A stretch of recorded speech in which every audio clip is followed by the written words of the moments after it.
All right, what's going on, folks? Welcome back to Green Beret Chronicles. All right, today I have Q on. Hopefully, you guys had a chance to watch our last episode, which if you didn't, I'll link it in the pinned comment section so you guys can go check it out.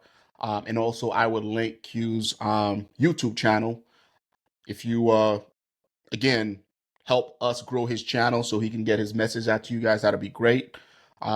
Interesting background, interesting career, interesting journey that he's currently on. And I just want to make sure you guys don't miss any good stuff, right? So Q, man, how you doing, brother? If you don't mind, please let the folks know who you are if they don't already know, and then we'll jump right into this one. Hey, what's going on, Big J? Can you hear me, brother? Yeah, loud and clear. All right. So for the audience, hey, it's nice to meet you guys. As Jay said, my name is Jovan Quarles. I am a former Navy SEAL. Did 22 years of active duty service.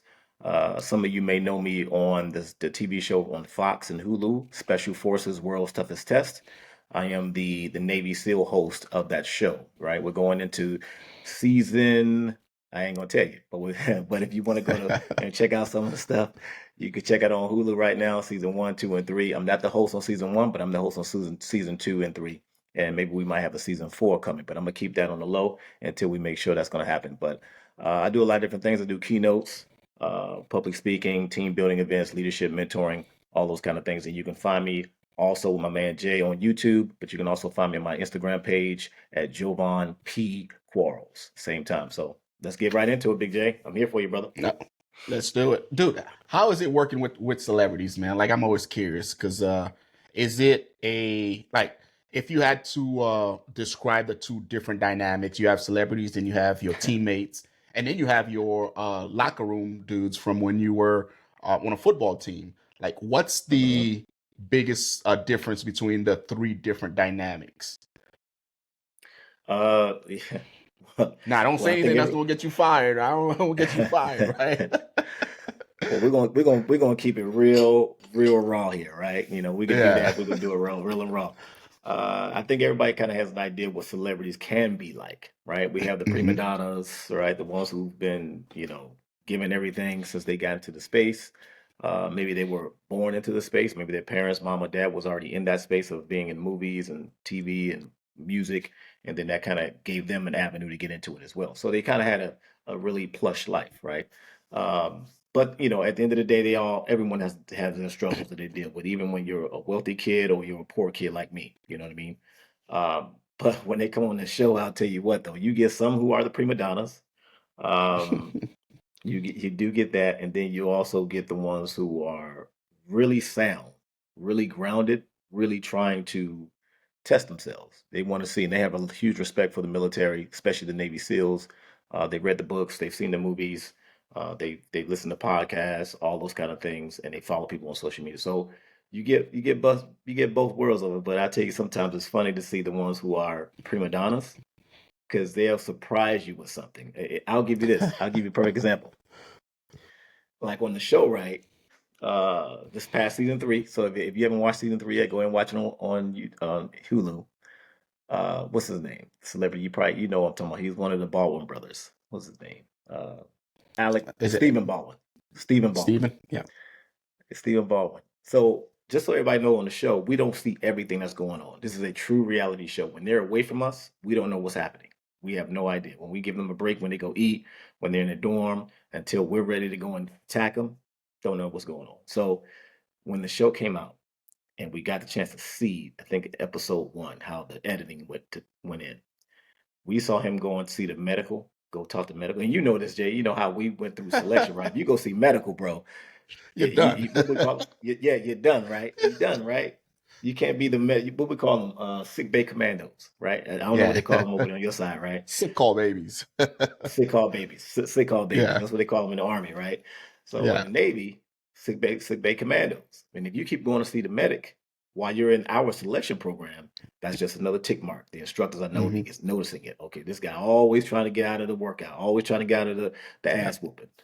And seeing Stephen Baldwin, what he did when he went to go see that medic, it was shocking. Like if the fans watching right now don't know what I'm talking about, wait till you see it. You will be just surprised the way he was talking to the medic, and the way it just seemed like he was trying to get the medic to pull him from the show without him, dropping on his own requests. You know what I mean? He's trying to hold his ego in. So he said, I didn't quit, but medical said I should quit because something's wrong. You know what I mean? We see the same thing in training, man. We see the same thing. That dude he keeps, hey, medic, medic, and then Uh, eventually, but if cadre is switched on, they're gonna be like, "Nah, man, like, no, this is not enough to warrant a medical drop. Nope, get back to training, get back to training." And then yeah, eventually, that dude's gonna self-select and he's gonna quit. So it's it's funny to hear that nature is not only in us, but it's in other people also. It's not just the military; it's everywhere.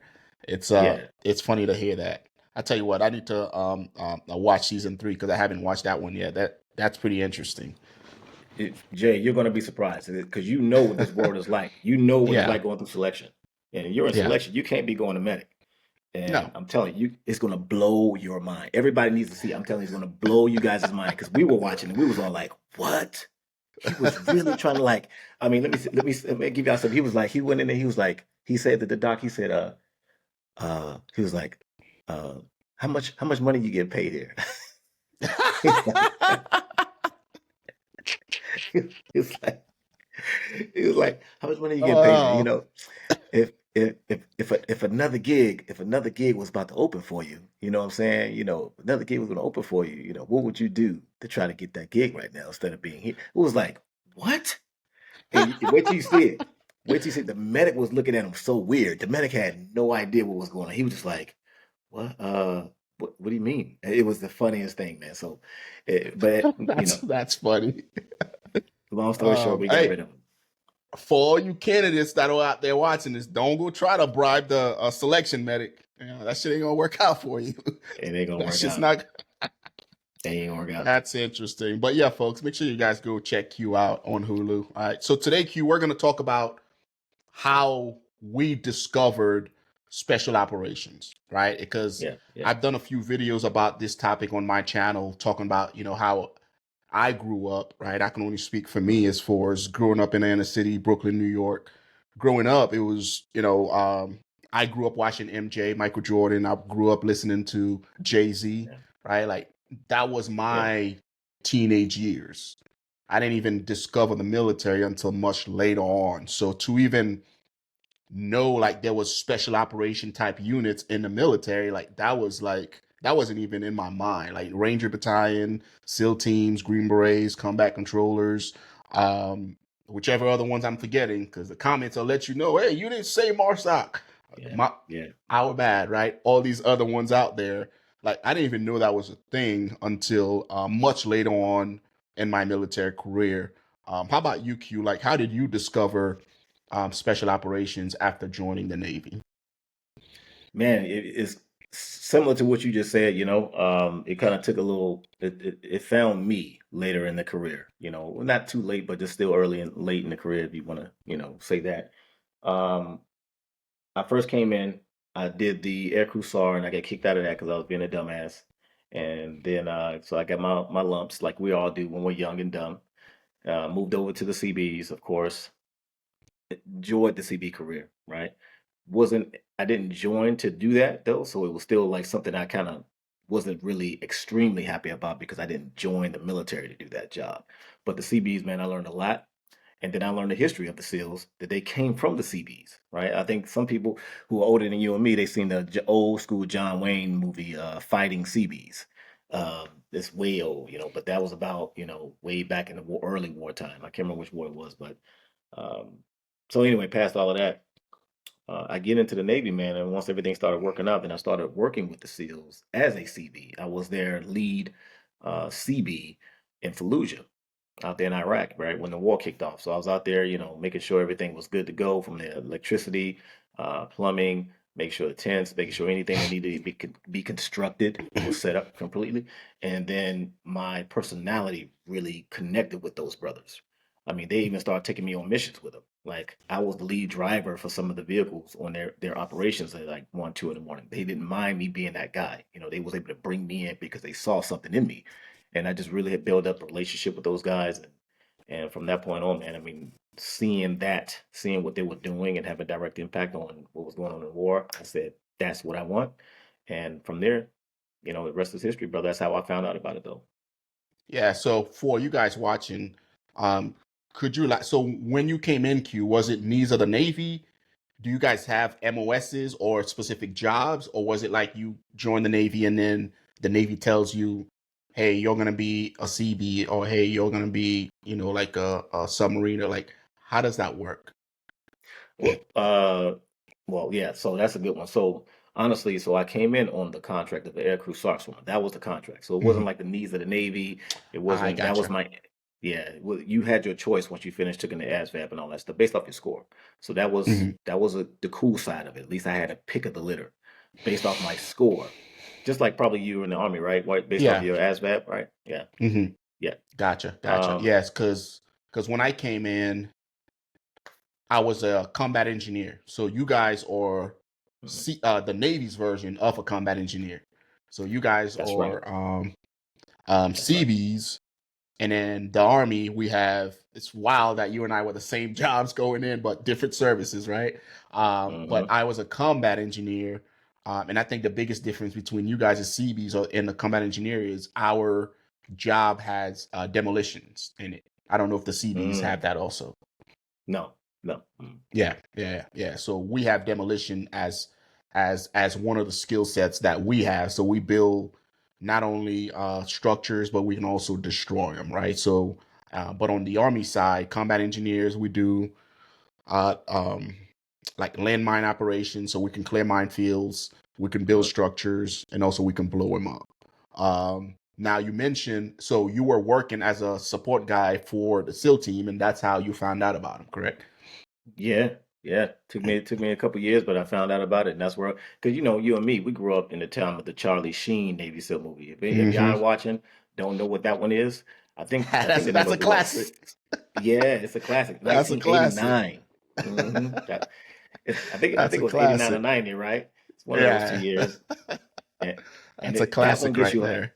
that one gets you hyped when you watch it, right? I think Hmm. prior to even from all these other ones people have probably seen nowadays, a newer version of the Navy SEAL movies, but Hmm. that one back in the day, you see Charlie Sheen jumping out of a Jeep over, on the off a bridge, Off the just bridge. some cool, crazy Navy SEAL stuff. So I was like, oh man, Yeah. that's cool.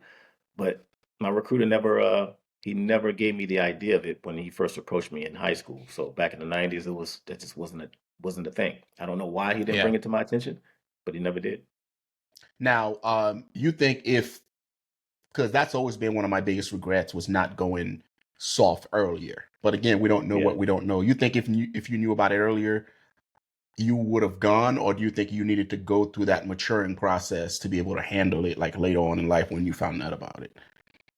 Both. Both of those answers, right? So if I'd have knew about it, I would have tried out. I'll say, man, I would have been like, Hmm. oh, hype about this, right? Because already I lost the vision of being an NFL Olympic superstar, right? That was gone. I wasn't going to college. My grades were terrible, even though I was a top athlete coming out of high school. So I fell into that statistic, right? Of losing the opportunity of being greater in college and sports. So if I would have known about it, I think I would have tried out. Would I have made it? I don't know because mentally I don't know what was there really at that point.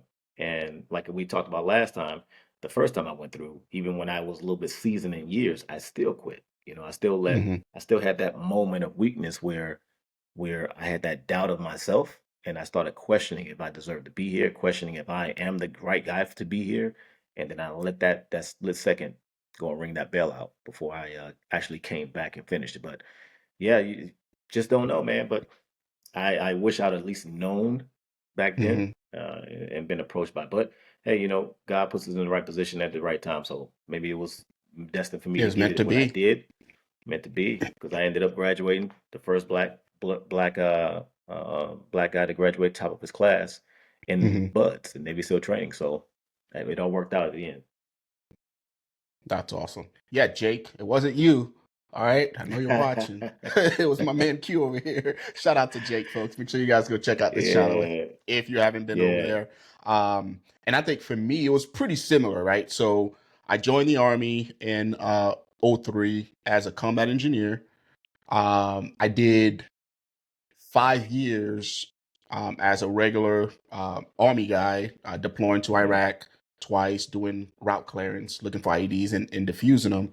And then I was senior E6, and one of my squad leaders, he wanted to do like, like he was like a big Army high speed dude, and he was trying to challenge himself. At that point, I thought that was it, combat engineer, and that was it, right?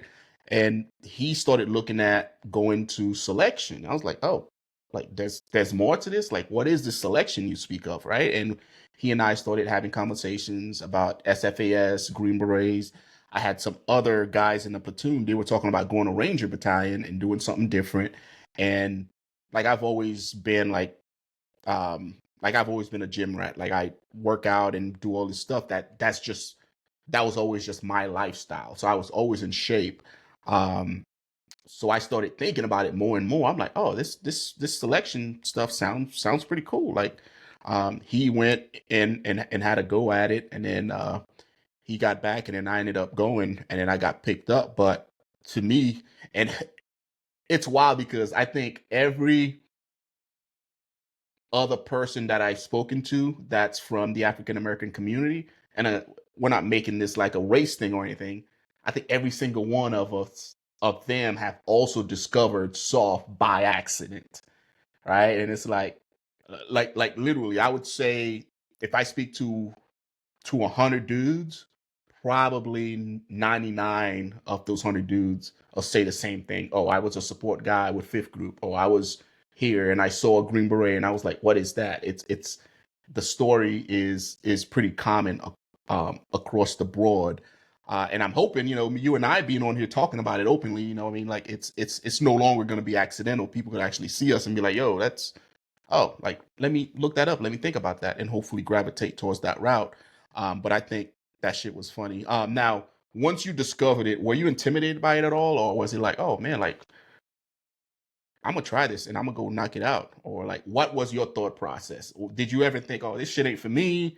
Like X, Y, and Z? Like, what was going through your mind? Um, I'm not gonna lie, I wasn't scared of it, right? Because and you probably had the same feeling when you started working with the guys, right? Mm-hmm. As I started working with the guys, I started seeing who they were, their personality. So I understood what they were looking for as far as in the community, the type of personality, right? The type of person that's committed to being in the SEAL teams.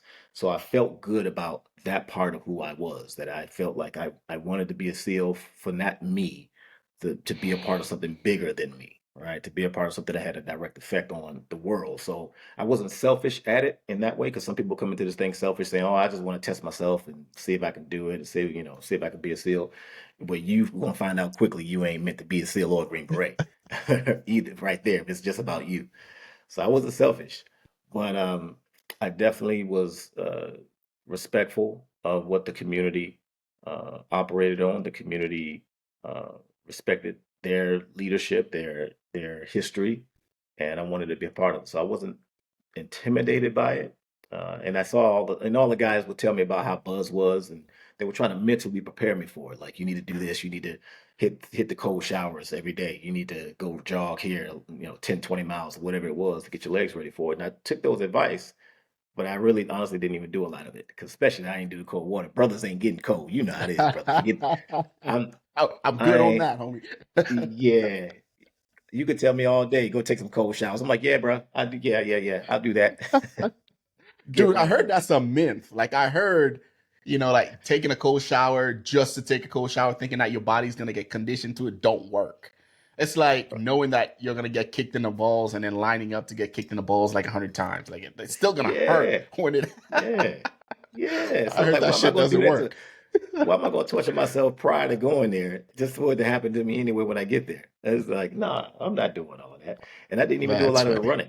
I'm not gonna lie, I didn't even do a lot of the running. My workout program to get ready for it, I still did the normal body, my typical bodybuilding workouts. I did Hmm. like one muscle group per day: chest, legs, back, arms, shoulders, and then recycle that same thing. I wasn't trying to like bulk up or trying to like lift super heavy. I was just doing a lot more reps. So I still do Hmm. 3 to 4 reps, but I just do 15 to 20 reps. I mean, three to Yep. four sets, 15 to 20 reps on everything. But it Hmm. wasn't like I was trying to get swole. So I didn't really. do all that extra stuff that some people were. And then some people, I'm not gonna lie, some people who really got to me, who really got my mind on it, they was the ones who were like, just get your mind ready for it. You know what I mean? Because you can't really physically prepare for it. Just get your mind Hmm. ready for it. It's going to be hard. It's going to be hell. If you have a great day and it's just kind of smooth sailing in that day, be happy about it. You know, be grateful you had that day. But just expect it to be hell. And then when it's hell hits you, then you know it's coming, and then you just kind of push through it. So yeah, Yeah. it wasn't intimidating like some people will say it was. No, Yeah. no. Yeah. See, I like that because I tell people all the time, selection, whether it's on the Navy side, the Army side, the Marine Corps side, the Air Force side, I don't think Space Force has anything, but it's meant Space for your Force. body to fail. Like you're going to hit failure. That's what it's designed to do. Your body's going Hmm. to fail. However, when it does fail and they start peeling the onion back, like what are you truly made out of? Right? Hmm. That's when the mental aspect of it comes in. When you're tired, you're hungry, you're sleepy, and all your necessities are being stripped away layer by layer, that's when they're going to see who you are as a person, right? So Hmm. you could go run 30 miles and do all the physical workout and do all the leaf work, but you really got to get your mind in the right place to be able to crush selection. Because I'm sure you probably seen the same thing, Q. Like guys that are built like us, that are in shape, they go to selection and they fail, right? And then you have the little skinny dude that you wouldn't even think that dude will make it, and he's the one crushing it because his mindset is in the right place. So hopefully this message is helpful to somebody out there watching. Now you know what the internet is gonna say, Q. Yeah. Black dudes can't swim. So how'd you get over that? Hey, that's always been a thing, and it is surprising how much that myth is really out there. But you know Yeah. what? That myth is still kind of true though. And from my Hmm. perspective, the myth is real. Because even when I went to Navy boot camp, for everybody watching, I went to Navy boot camp. There were 3 swimming pools that you walk past as you're marching in, as you're coming in. There's like 2 training pools, and there's one pool for the people who are struggling to learn and pass the test. Because you got to pass a certain swim test that really is not hard at all in Navy boot camp, but you Hmm. got to pass it to graduate. So as I'm walking through, as I'm coming into boot camp, past the first 2, the third one, bro, let me tell you, Jay, it was nothing but black people, bro. Nothing but black people in there. I'm marching, Dude, I'm marching by, and I'm like, bro, I guess this is a real thing. it's not a it's a stereotype if it's true, right? it's a real thing. There's a lot of brothers and sisters in there. Girl, I mean, they was Oh in the little man. floaties, man. I was like, Hmm. oh, you can't. I was like walking by, like, oh, don't do this to us. Don't do this to us. But yeah, You look it's holding your head down. You're yeah, like, yeah. Like, bruh, come on now. And the oh. funny thing about it, you will see these people put their face in the water as I'm like marching by, and you see them like so intimidated, put their face in the water. They're like, oh my God. Hmm. Bro, I was like, where did y'all come from? Who are y'all? Where did they Yeah. get you guys from? Yeah. But they made us look bad. They made us look bad. Oh, Yeah. Like oh, there's all but for sorts me, of. Go ahead. mhm. No, no, I was only going to say for me, honestly, man, I don't know where I got it from. I Yeah. was never a swimmer. I think Hmm. I became to a point where I wasn't afraid of water. You know what I mean? Hmm. Like growing up in DC and then moving to North Carolina. Like in DC, I don't even recall ever going to a pool because and I grew up in the city of DC, not just in Maryland, like people think. I grew up in the city of DC, so there wasn't swimming pools there. You know what I mean? At least not I can remember it at all as a kid. And then going to North Carolina. I can't remember much of nothing going on there when I got down there. Hmm. My aunt took me to the beach, Myrtle Beach, a few times, but my aunt, she ain't putting me in that water in the ocean and trying to teach me how to swim in the ocean. So it Yeah. wasn't the No. No. thing No. No. neither. No. Yeah.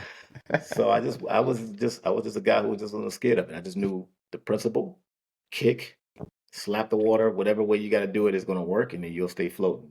Just and then get comfortable breathing with it. Hmm. After that, man, it was all she wrote, and then they put the fins on you.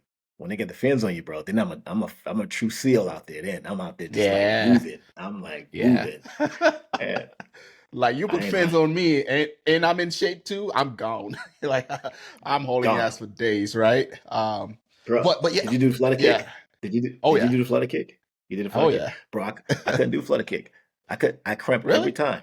I had to do the Well, dolphin kick. well, in the army, like basic training, that's just one of the exercises that they like when they smoke you. it's flutter kicks, fucking crab walks. So like we do it as just exercise, like when Oh, we're getting smoked.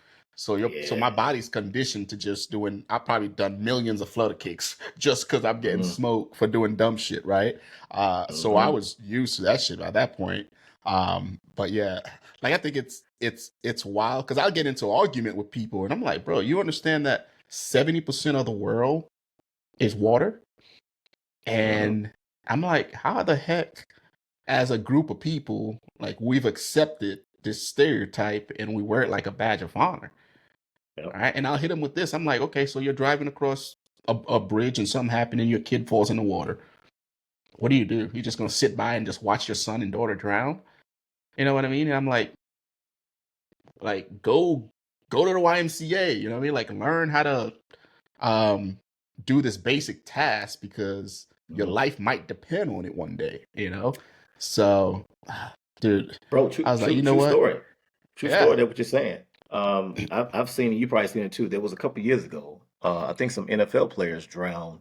Um, doing something. I don't know. They was in a boat. That boat was, sinking. But it wasn't like they drowned by. They were stuck inside the boat. They just couldn't swim. It's Mm, like how are these people doing this? And then I even had an old friend from high school, good football player, athlete. And then I found out just a couple years ago, that he also drowned. It's like in a river. You know what I mean? Like what is this? And then you saw what happened in Virginia. That bridge collapsed in hmm. Virginia. You know what I mean? All those cars Yep. went in the water. You got to be confident and comfortable. Like if my car's going in the water, I'm winding my window down because I know this is going on. Whether it's push Hmm. button or circle, the old school circle jerking that thing. And then once the water comes in, you got to just calm yourself and get out of that thing. But people do just Hmm. go nuts. If my kid's in there, I'm going to get, I feel very confident getting my kids out. And I'm sure you do too, brother.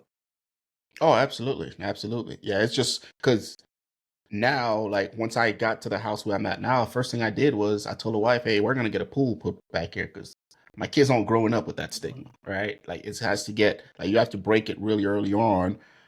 And as you know, mothers and fathers, inner city or not, like you got to get your kids to a pool, man, because again, 70% of the world is water, and Mm-hmm. I don't like having liabilities, man. Because as a parent, if you don't know how to swim and you have kids, you're a liability to that little man or to that little girl because they're depending on you to make sure that you can rescue them. Because kids are kids; they're gonna go play in the water, right? They're gonna go do what they Yeah. need to do. But Yep. if you can't swim out there and rescue them, like you really need to look at that. You know, you need to look at yourself and go figure it out. Um, but Yeah. but yeah, folks, let us know what you guys think. What do you guys want us to cover next? Because our intent is to give you raw feedback as far as our journey. And then Q will probably start getting into like some current events too. You know what I mean? Because I had I Mm-hmm. spoke with a young man the other day. I had a mentorship call with him. I was like, hey man, like, what do you want to hear from me on YouTube? Because I'm learning this shit just like everybody else, right? I'm like, Right. you want to hear like SF based content, like how to do X, Y, and Z? Do you want to hear geopolitical current events? And he was like, all of it, man, because you figure somebody like you and I, we've probably been places that 99% of the country have never been. We've probably Mm-hmm. experienced things that 99% of the world have never experienced. And he was like, Yeah. we value your opinion on certain topics because you have a different perspective. So I was like, you know what? That's a good way to put it. Um, so yeah, I mean, Yeah. one of these episode Q will do some current events and just kind of share our 2 cents with the folks, and then we'll go from there. But next week, guys, we'll talk about buds. We'll talk about Q's experience, and then we'll talk about SFAS, my experience, and then we'll go from there. Let us know in the comment section if there's any specific questions that you want Q and I to hit. And then Q, where can people find you? Anything you want to say before we end this segment? Yeah, man. Just like you said, brother, I'm excited about getting into the current events. I think there's a lot of things and perspectives that people like you and I can really give to the public eye, and maybe open up some things that people just didn't see or think about, especially what was going on currently today. And even normally, for years, I was never really a politic person, but we all got our opinions, being we all got our perspectives Hmm. and experiences of what we've seen. And I think a lot of that needs to be heard because sometimes things can be knee-jerk reactions. People can be, they can fall in that too much of a how can I say, they get too passionate about something that just Hmm. could possibly is a lie, you know. Yeah. And we got to understand, politicians know the key words or key phrases to get you emotionally invested into Trigger. something. Yeah. It Yeah. triggers. They know what trigger phrases. You say something about somebody's kids. You say something about they're taking your guns. You say something about drugs, border. They know whatever that thing may be. It will trigger people to get emotionally attached to that thing, and it could be honestly something that's not really as big as they're making it out to be. And so I like to tell people, like, have your own mind, right? Really think about what they're saying to you. Really think about, are they coming from a place of truth, that they're trying to like open your eyes up so you can see that this is a true thing, or or they're just trying to get your emotionally attached to something so they can get your vote, and then they get in office and they don't do nothing about it anyway. Whether they're your senator of your state, your city, you know what I mean, Hmm. your governor, your mayor, you know, because those are the ones who really are affecting your local area. People always shoot up to the president, but the people in your local state, Texas, Florida, Cincinnati, you know, North Carolina, DC, those are the ones who are really making those changes and decisions. So when you really got to start voting in your local stuff, because people don't even know when the local stuff is going on, they have no idea, and then all stuff get passed because you wasn't paying attention. Yep. But that's all, man. I mean, you know, you can find me at my website, jovanquarles.com, my Instagram, Jovan P. Quarles, that has all my links on there, and then hanging out with my brother right here, Jay, and then also my own YouTube channel, Navy SEAL Jovan Quarles. So catch me anytime. Absolutely. And I like to say this before we punch out, like in a space where everybody is always yelling and shouting and talking about, politics this, politics that, or Yeah. there's a lot of angry voices out there, right? I think Uh, what we can provide is that cool, calm, collective voice of reasoning, because we know how effective that is, especially, having been in combat. uh, when you're out there leading, you can't run around like a chicken with your head cut off, because then people lose faith in you, right? So I think yeah. another reason why we as veterans should be involved in all these different spaces is because a lot of the people that are providing commentary, they're not cool, calm, and collective, and they're probably thinking about things from one specific perspective, as Yeah. opposed to people like us that's been around the world, that's seen different things, and that's seen the good, the bad, the ugly, and everybody.